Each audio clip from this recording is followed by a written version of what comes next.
Hey, mes petites marionnettes!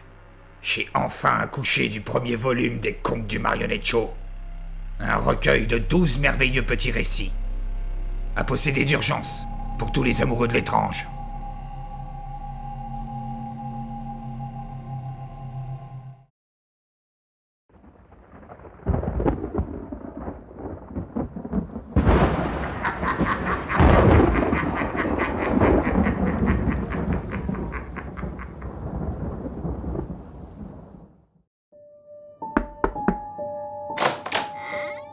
Bonjour Madame Berthineau.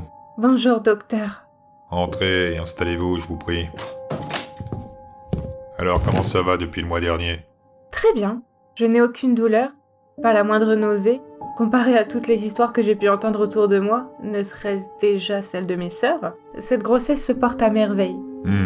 Parfait. Vous avez reçu les résultats des analyses, je suppose? Eh bien, justement. Après analyse faite, il semblerait qu'on ait trouvé plusieurs anomalies concernant l'état de l'embryon. Ne me dites pas des choses pareilles, docteur, vous commencez à me faire peur. Allons, gardez votre calme, Madame Berthineau. Rien ne sert de paniquer. Seul problème, c'est qu'on a décelé de graves malformations chez votre enfant, aussi bien au niveau de ses organes que sur sa physionomie. Mais je comprends pas. Il y a 3 semaines, aux yeux des échographies, tout allait pour le mieux. Et maintenant, vous m'affirmez que tout va mal? Eh bien, à vrai dire, il arrive parfois que les problèmes surgissent plus tard dans la grossesse.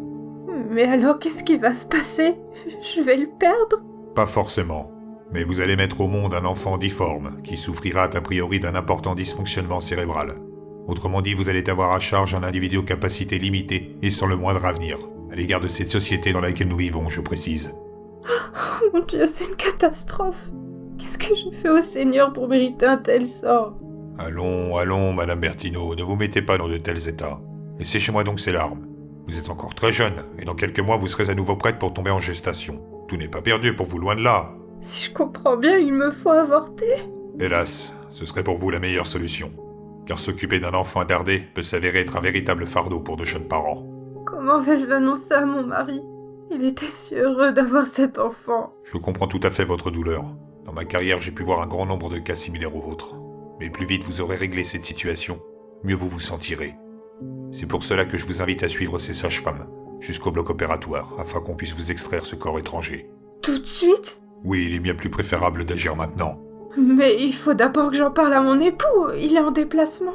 Bien sûr. Seul inconvénient, et je tiens quand même à vous le préciser, c'est que le prochain rendez-vous disponible sera remis à dans une quinzaine de jours. Et plus tard vous vous ferez avorter, plus difficile ce sera pour vous, Madame Berthineau. Vraiment? Mais combien de temps l'opération dure-t-elle? 10 minutes et vous êtes libre. Libre n'est pas vraiment le mot que j'emploierai, enfin. Puisque je n'ai pas assez de recul sur la question, je vais vous faire confiance et vous écouter. Parfait, voilà une belle façon de raisonner. Je préviens la secrétaire qu'elle vous prépare votre petite facture et je vous rejoins au bloc. Quelle facture? Simple formalité pour vous faire avorter. Il ne vous en coûtera qu'une signature et 250 € pour l'intervention et les frais médicaux qui vous seront prescrits. Ne vous en faites pas, c'est remboursé en partie par la sécurité sociale. Allez, à tout de suite, Madame Berthineau. Ah, Madame Berthineau, Oui. vous oubliez votre sac à main. Ah, merci.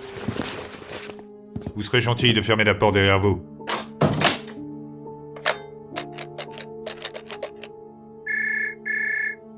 Allô, bonjour, hôpital Crollet, que puis-je faire pour vous? C'est moi. D'autres patientes aujourd'hui? Non, docteur, Madame Berthineau était votre dernière consultation. Parfait. Après son passage au bloc, dites à l'infirmier en charge du transfert de déposer immédiatement la glacière dans le coffre de mon véhicule. Entendu, c'est noté.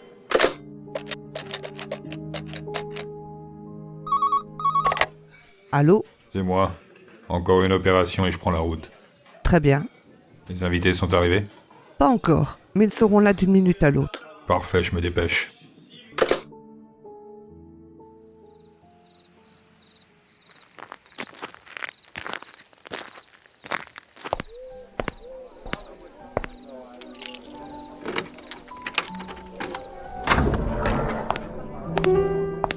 Coucou tout le monde, c'est moi, je suis rentré. Enfin là, j'espère que tu n'as pas oublié nos amuse-gueules. Non, rassure-toi mon ange. J'ai réussi à en récupérer 6 aujourd'hui. Mélangé à la sangria, nos convives vont se régaler. Comme à chaque fois, mon amour. Demande aux enfants de s'en occuper, tu veux bien? Les encas sont dans la glacière, et qu'ils n'oublient pas de recongeler les restes. Moi, en attendant, je file me préparer, et ensuite j'endosse mon plus beau costume. Et surtout, dis-leur bien de couper de petites parts. Car comme tu le sais, je déteste avoir de gros morceaux dans mon verre.